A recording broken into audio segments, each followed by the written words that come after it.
आइए सुनिए, देखिए, समझिए सनातन सत्य। जैसी दृष्टि वैसी सृष्टि, दृष्टि विज्ञान। कुदरत, कुदरती रचना एवं कुदरत के कानून से शाश्वत सुख की प्राप्ति। जोधपुर के परम पूज्य महात्मा उपासक प्रोफेसर डॉक्टर सोहन राज तातेड़ के निर्देशन में सनातन सत्य। जैसी दृष्टि वैसी सृष्टि, दृष्टि विज्ञान।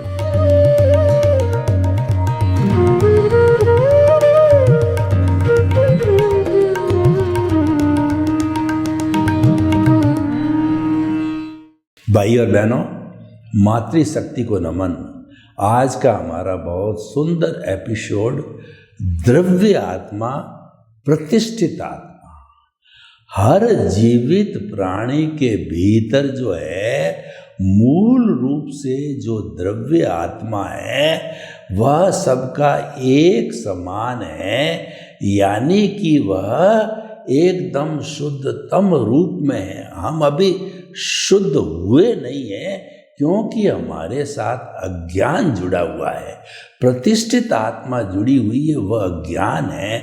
जब प्रतिष्ठित आत्मा समाप्त हो जाती है तो वह शुद्ध रूप के अंदर आ जाती है। हम कहते हैं कि सामान्य रूप से घोड़े में, गधे में, ऊंट में, गाय में, भैंस में, बैल में, राम में, कृष्ण में, आप में, मेरे में 24 तीर्थों के वही आत्मा विराजमान है, सब में एक समान है। ये द्रव्य आत्मा है, ये शुद्ध आत्मा। अभी शुद्ध हम हुए नहीं। अभी जो है अज्ञान के कारण ये सांसारिक आत्मा कहलाती है। इसीलिए कहा गया है आई प्लस अज्ञान is equal to bonded soul, सांसारिक आत्मा, और आई माइनस अज्ञान is equal to pure soul. तो इसीलिए इसको प्योर बनाने के लिए, इसको मुक्ति में भेजने के लिए हमारे को अज्ञान को समाप्त करना है। वह अज्ञान क्या है? वह प्रतिष्ठित आत्मा है।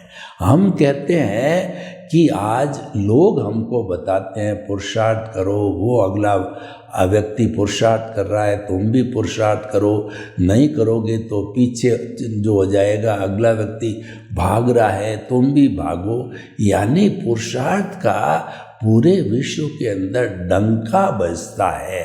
तो हमारा मूल स्वरूप की जो आत्मा है वह जो है कोई पुरुषार्थ नहीं करती, उसकी मात्र प्रेजेंस है। देखिए, मैं इस विषय को क्लियर करने के लिए, आत्मा वही है, उसके 3 स्तर है। पहला जो स्तर है वो हमारी शुद्ध आत्मा, द्रव्य आत्मा, जो कि अनंत ज्ञान, अनंत दर्शन, अनंत शक्ति और सुख का धाम है।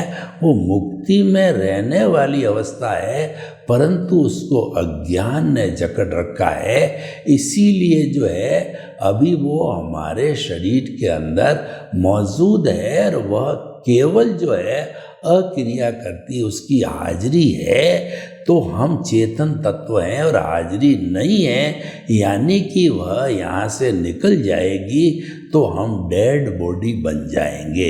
एक तो इसका स्वरूप हो गया जिसको परमात्मा कहते हैं, और एक होता है अंतरात्मा।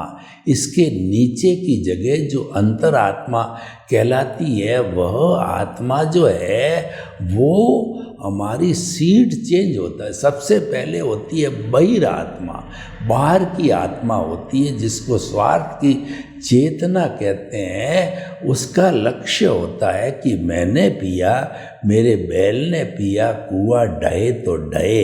यानी स्वार्थ की नीति वाली जो आत्मा होती है वह कहलाती है बहिरात्मा। स्वार्थ की चेतना, खाओ पियो, मौज करो, ऐश करो, और उसके साथ साथ के अंदर जो है वो आप जो है 5 इंद्रियों का सुख भोगो, वो हमारी बहिर आत्मा कहलाती है। और अब आप देखिए कि जब हमारा अच्छा समय आता है, भाग्योदय होता है, पुनर्जन्म होता है, हमारे मोक्ष की नींव लगती है, यानी हमारे शाश्वत सुख की नींव लगती है, वो अच्छा समय आने पर ही लगती है, मनुष्य जन्म में ही लगती है। तो ऐसे समय में हम जो है ज्ञान के प्रभाव से जो है बहिरात्मा से अंतरात्मा बन जाते हैं। अंतरात्मा और बहिरात्मा में क्या डिफरेंस है? आत्मा वही है, लेकिन उसका जो है स्थान बदल जाता, उसकी क्वालिटी बदल जाती है।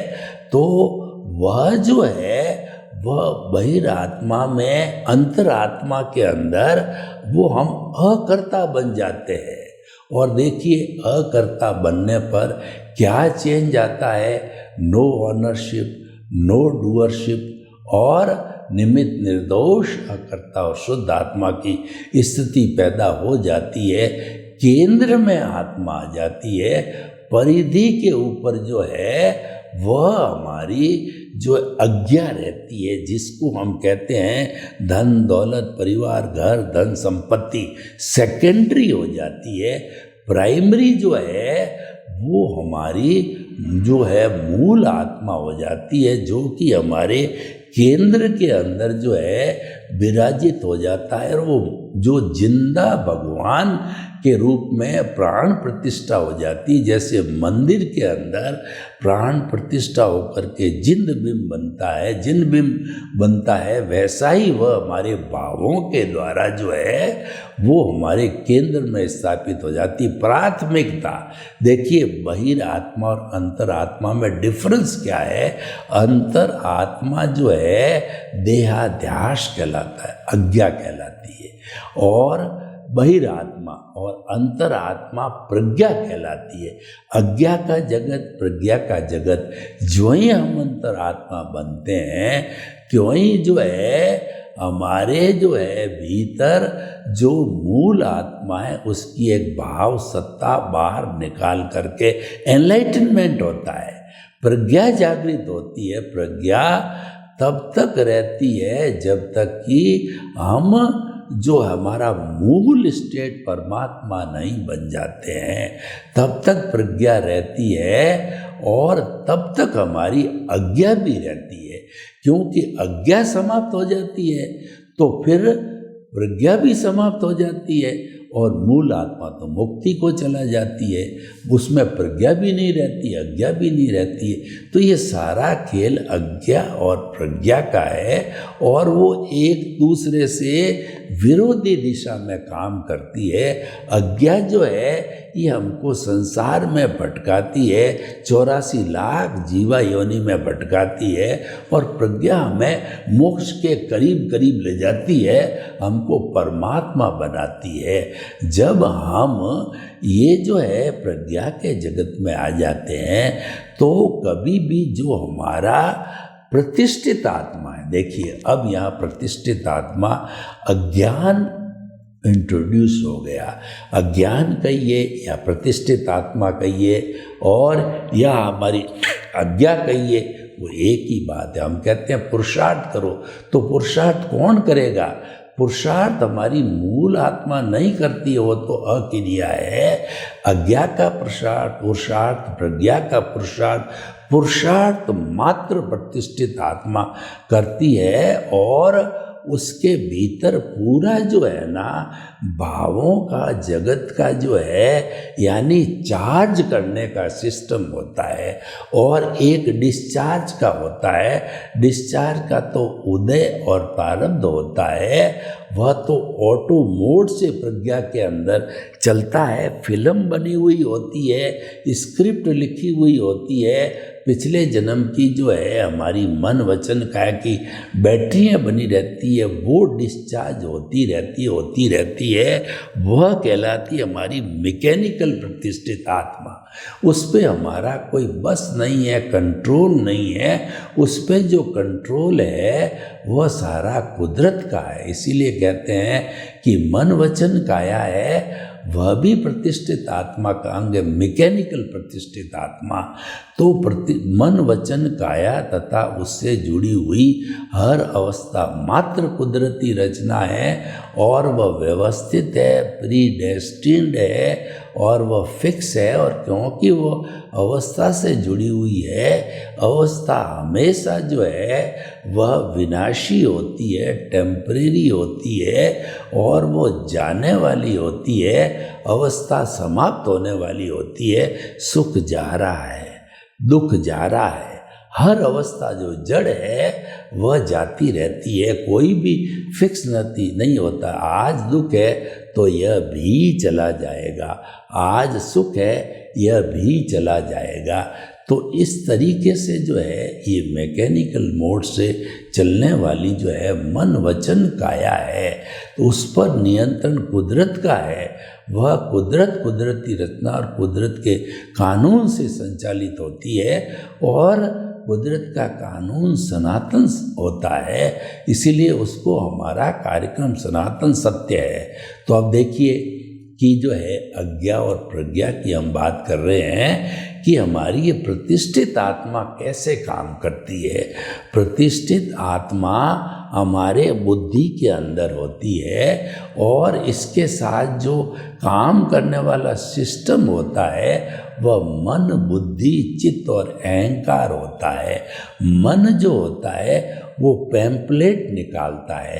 कैसे पैम्पलेट निकालता है कि जब कभी भी एमएलए और एमपी के इलेक्शन होते हैं तो उन इलेक्शन के अंदर हर एक का अपना अपना चुनाव चिन्ह होता है और उस चुनाव चिन्ह के आधार पर सब अपने अपने पैम्पलेट बांटते हैं। तो वो पैम्पलेट हमको मन दिखाता है कि ये उसका पैम्पलेट, ये उसका पैम्पलेट, ये उसका पैम्पलेट।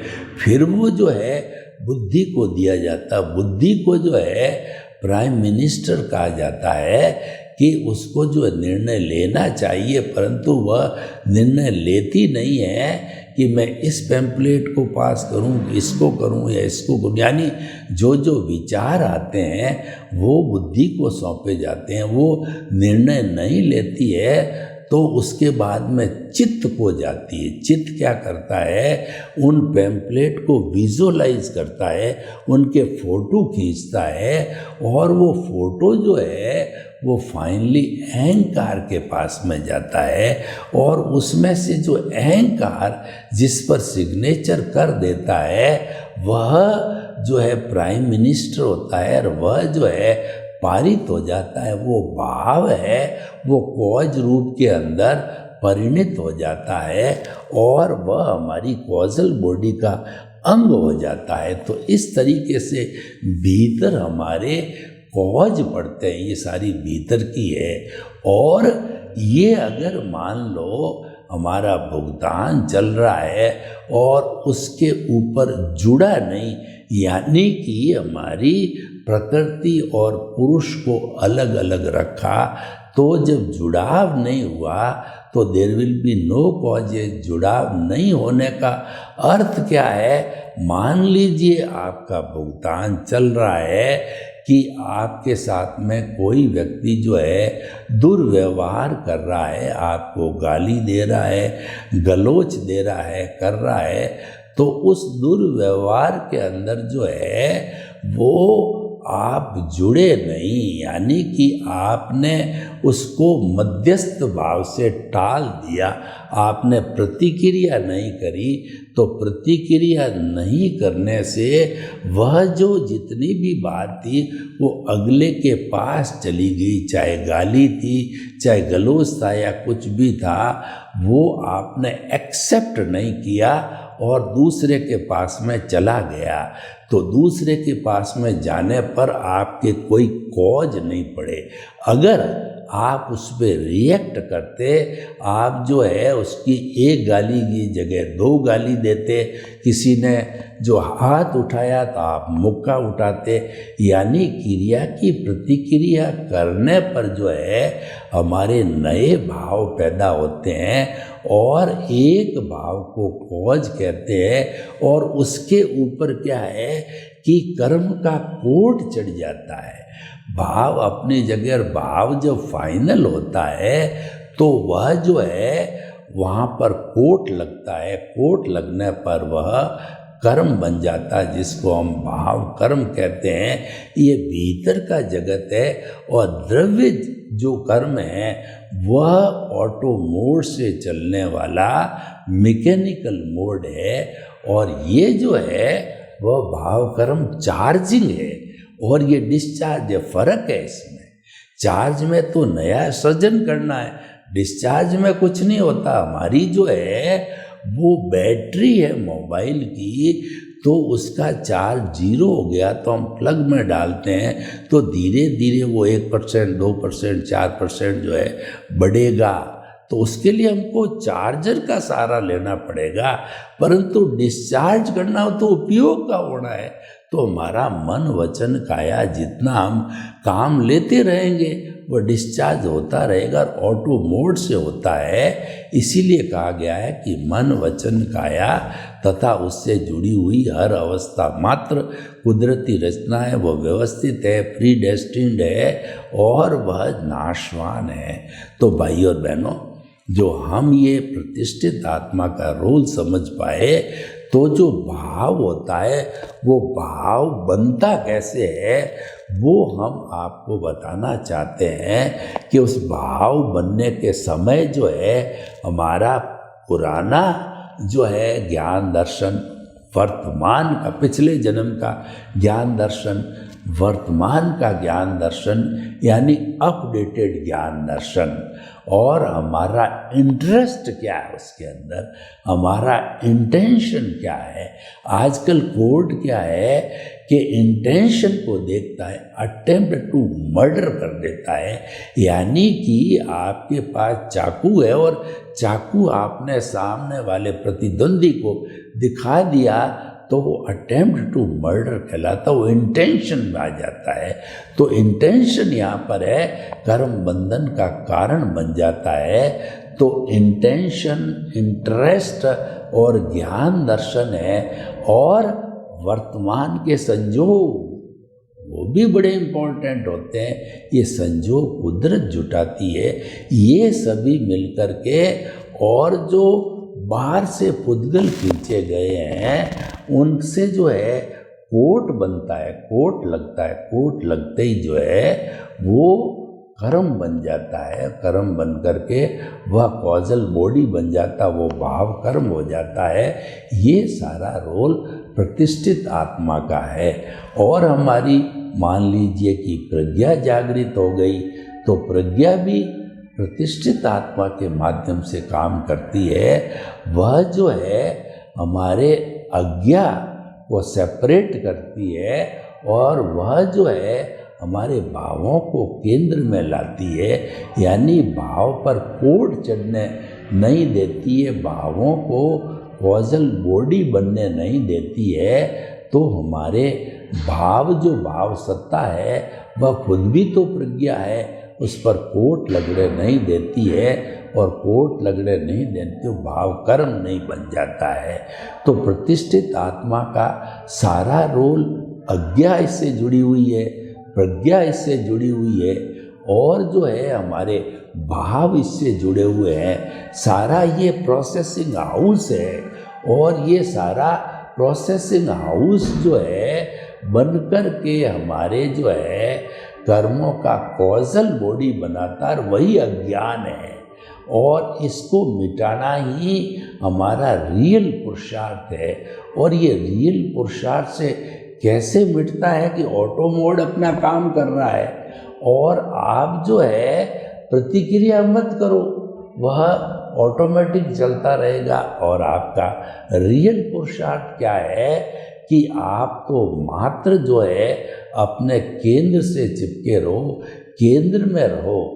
आप इधर उधर चले भी गए तो पुनः आप केंद्र में आ जाओ, यानी कि आप जुदापन की जागृति करो। आप ये सोचो कि मैं अलग हूँ, शरीर अलग है, मन वचन काया शरीर है, और मैं तो मन वचन काया से मुक्त ऐसा शुद्ध आत्मा हूँ। ये हमारा जो हो गया, ये हमारा भेद विज्ञान हो गया। इसको जुदापन की जागृति कहते हैं कि मन वचन काया अलग है और मैं अलग हूँ। हमारे इस शरीर के अंदर तीन चीज़ें काम करती है। एक तो हमारी मूल आत्मा होती है, मुक्ति में जाने वाली, और एक हमारा मन वचन काया मैकेनिकल मोड होता है। इन दोनों को जो जोड़ने वाला होता है वो अज्ञान है, वो फेविकोल है, और उस फेविकोल के माध्यम से ये इससे जुड़ी हुई रहती है। देखिए, मैं आपको एक उदाहरण देना चाहता हूँ कि मुझे घर में फर्नीचर बनाना है, तो फर्नीचर बनाने के लिए पहले जैसे जैसे फर्नीचर वैसी लकड़ी को स्मूथ करके बना दिया। अब हमने सनमाइका को परचेज किया और फिर अब सनमाइका को लकड़ी के ऊपर चिपकाना है, तो उसके लिए जो है वो सेल्फ एडेसिव जो है हमारा फेविकोल लगाया और उस पर सनमाइका को लगाया, प्रेस किया, एक आध दिन रखा, तो उसके बाद के अंदर वह खूबसूरत जो है हमारा फर्नीचर बन गया। तो इस तरीके से ये तीनों जुड़े हुए हैं। हमारा अज्ञान है वो फेविकोल है, और एक हमारी जो है मूल द्रव्य आत्मा है, और एक मैकेनिकल प्रतिष्ठित आत्मा है जिसको हम व्यवहार जगत कहते हैं। मूल आत्मा को हम भीतरी जगत कहते हैं, और भीतरी जगत के अंदर अज्ञान जुड़ा हुआ होता है। अज्ञान बाहर दिखाई नहीं देता है, बाहर तो उसके वशीभूत होकर के उसका रिजल्ट हम देखते हैं, क्योंकि वो सारा हमारा रियल पुरुषार्थ है। रियल पुरुषार्थ तो अज्ञान का है, तो ज्ञान के द्वारा अज्ञान को मिटाया जाता है। यानी कि वह ज्ञान अगर अज्ञा के साथ जुड़ता है तो वह अज्ञान हो जाता है, और वो ज्ञान प्रज्ञा के साथ जुड़ता है तो वो विज्ञान हो जाता है। और विज्ञान होने का अर्थ हो गया कि हम शाश्वत सुख की नींव लगाने की स्थिति में आ गए।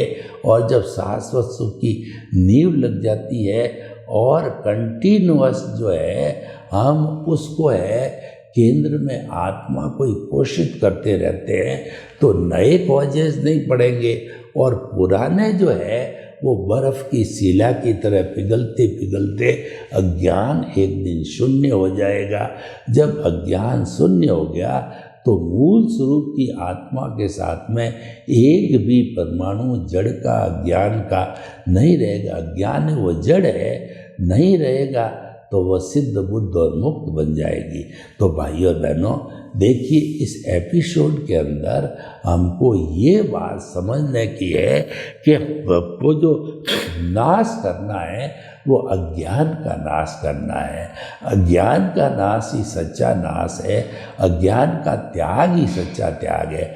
आप त्याग करो तो अज्ञान का करो, क्योंकि अगर हम मन वचन काया कि शुभ प्रवृत्ति के अनुसार कोई त्याग करेंगे तो वो शुभ प्रवृत्ति से हमको पुण्य की प्राप्ति होगी, और वह पुण्य हमको मनुष्य गति या देव गति के अंदर घुमाएगा। मनुष्य गति, देव गति वह भी स्वयं में अपने आप संसार है।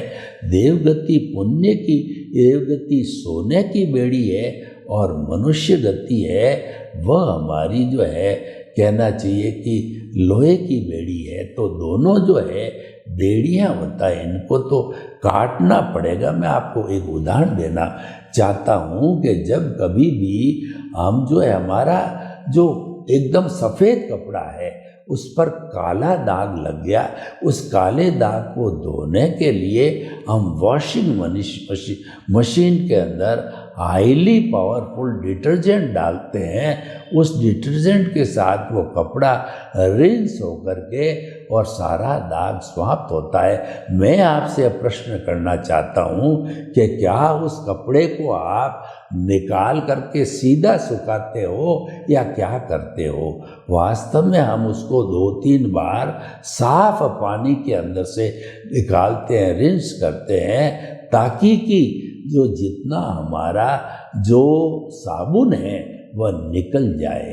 वो साबुन पुण्य है और दाग है वो पाप है, तो उस पाप को धोने के लिए पुण्य का उपयोग किया, लेकिन हमको उस कपड़े को आखिर पहनने के लिए यानी शाश्वत सुख को प्राप्त करने के लिए पुण्य पाप दोनों बेड़ियों को काटना पड़ता हमने। अल्टीमेटली ये नियम है। तो हम पहले से ही प्रारंभ से ही जो है अपने इस ज्ञान को विज्ञान बनाकर हम क्या करते हैं कि हम केवल जो है मुक्ति में जाने वाला जो है हमारा शुद्ध आत्मा है, केवल उसका ज्ञान करते हैं। हरि अनंत, हरि कथा अनंत, हम उस हरि की बात करते हैं केवल। और मन वचन काया जो हमारा प्रकृति उससे दूर रहते हैं, उससे मध्यस्थ रहते हैं, वो ऑटो मोड से चल रहा उसकी बात नहीं करते हैं। तो इसके केवल जो हमारे स्वरूप की बात करने से हम शाश्वत सुख को प्राप्त हो सकते हैं। सर्वे भवन्तु सुखिनः, सर्वे सन्तु निरामया।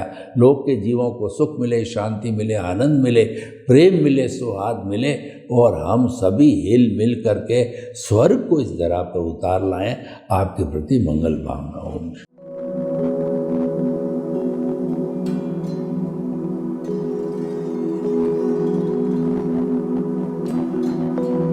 एक ऐसा अंतर्राष्ट्रीय ख्याति प्राप्त मानव जो गुरु प्रेरणा से पिछले 20 वर्षों से वानप्रस्थ जीवन जीते हुए 24 घंटे मानवता की सेवा में संलग्न है। एक ऐसा मानव जो अभी राष्ट्रीय, अंतर्राष्ट्रीय टीवी चैनलों पर 7,500 एपिसोड के माध्यम से सनातन सत्य, आत्मविज्ञान एवं पुनरुत्थान, व्यवहार एवं निश्चय जगत के जीवनोपयोगी विषयों पर हृदय स्पर्शी प्रवचन कर चुका है। उस मानव का नाम है महात्मा उपासक प्रोफेसर डॉक्टर सोहन राज तातेड़। प्रोफेसर तातेड़ द्वारा योग, दर्शन, शिक्षा विषयों पर रचित पीएचडी स्तर के 250 शोध ग्रंथ भारत के 100 प्रतिष्ठित विश्वविद्यालयों में शोधार्थी पढ़ रहे हैं तथा वे सभी शोध ग्रंथ वहां की सेंट्रल लाइब्रेरियों में उपलब्ध हैं। महात्मा सोहन राज ने अभी तक हजारों स्कूलों, कॉलेजों, विश्वविद्यालयों एवं संस्थाओं में सेमिनार, वर्कशॉप, कैंप लगाकर लाखों विद्यार्थियों को योग, दर्शन, शिक्षा का प्रशिक्षण देकर उन्हें सुसंस्कारित किया। डॉक्टर तातेड़ ने भारतीय संस्कृति उत्थान के 4000 से अधिक समसामयिक विषयों पर आर्टिकल लिखकर ऑनलाइन जर्नल, पत्रिकाओं, वेबसाइट्स पर प्रकाशित किया, जिसका उपयोग लाखों पाठक कर रहे हैं। उपासक तातेड़ के 5000 से अधिक आज का सुविचार, आज का शुभ संदेश, आज का मंगल भावना योग आदि चिंतन websites, Twitter, blogger, Facebook, YouTube माध्यमों से लाखों लोग अपना जीवन निर्माण कर रहे हैं। मानवता के मसीहा ऐसे महामानव महात्मा सोहन राज तातेड़ के प्रोफाइल को अभी तक विश्व के 20 लाख दर्शक यूट्यूब पर, 12 लाख गूगल पर एवं लाखों दर्शक फेसबुक, ब्लॉगर, ट्विटर और इंस्टाग्राम पर देख चुके हैं।